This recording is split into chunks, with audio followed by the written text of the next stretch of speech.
This is Red, White, and Bluegrass. Welcome back. Though the session may be over in Frankfort, many new laws in Kentucky are coming into effect right now.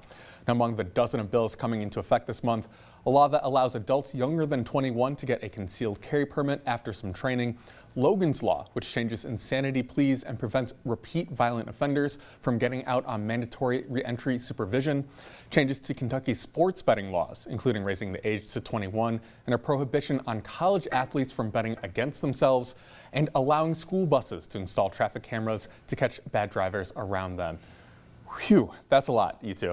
Is there anything from that list that I missed that you'd want to highlight from this last session, Representative Moore? I'd say my favorite thing that stands out is probably the one that does the most good was House Bill 5, and it was the one that partnered up KCTCS, our community and technical college system, to help make sure that we're getting those people, those with our prison system, to get those people educated and getting degrees, to lower recidivism, to help them essentially have a path forward back to being a good, productive member of society, reintegrating with their communities, and then just meeting the needs that we have of our economy as well for those workers. It's a really great bill. I'm glad to have co-sponsored that one, and I think it's good, A, to rehabilitate those who are in prison right now and also meet workforce demands as we need more people putting steel in the ground or whatever that is.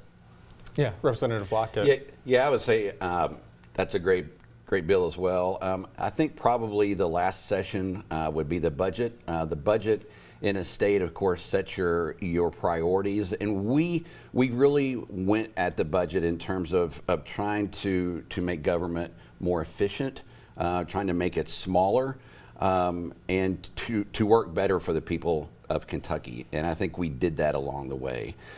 There's a lot of things I know that have come out in terms of headlines, again, that the governor's trying to make, and we can get to those. But in terms of bills, I mean, you know, that's a great one. House Bill 1, of course, I co-sponsored as well. That's the federal tax credit for education expenses.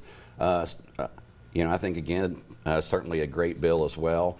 There's a lot of them. I mean, we passed over 200 bills, you know, in the session, and so there's a lot of good stuff there for the people of Kentucky.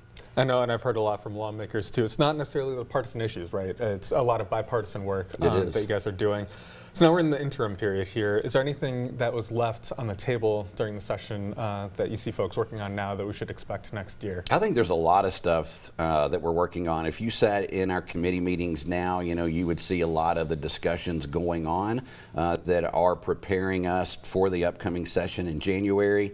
One of the things for me that we passed, actually there's two things that I would mention. One would be there was House Bill 227, which was mine, a social media bill protecting children. I know that one's coming back next session.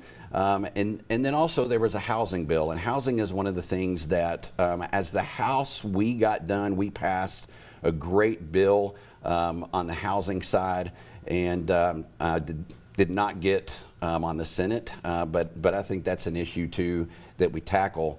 The third thing I would say too are data centers. That's something that of course everybody's talking about now, but we actually in the House passed a great bill that regulated data centers, that provided a great framework for them, and again did not get through the Senate, but I'm very hopeful that it does next session.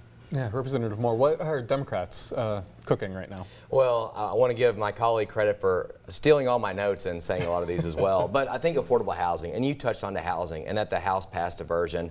And part of it that had to do with the revolving loan fund that was public-private partnerships where local community members and banks were able to participate in these development programs as well.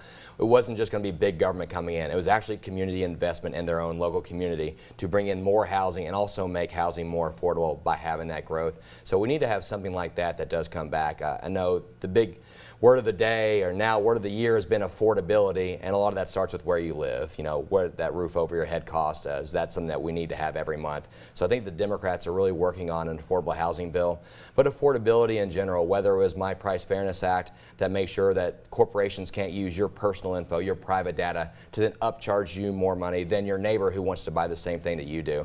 I know it's easy to go online or on TV and say we should make things more more affordable. But we can actually take real steps to do that, whether it's bringing down the cost of housing, medications, or just the everyday objects you're going to buy online. Well, thank you both so much. We will get to the surplus later, so a little bit of a teaser ahead. We'll have to leave it there, though. There's still more ahead this morning.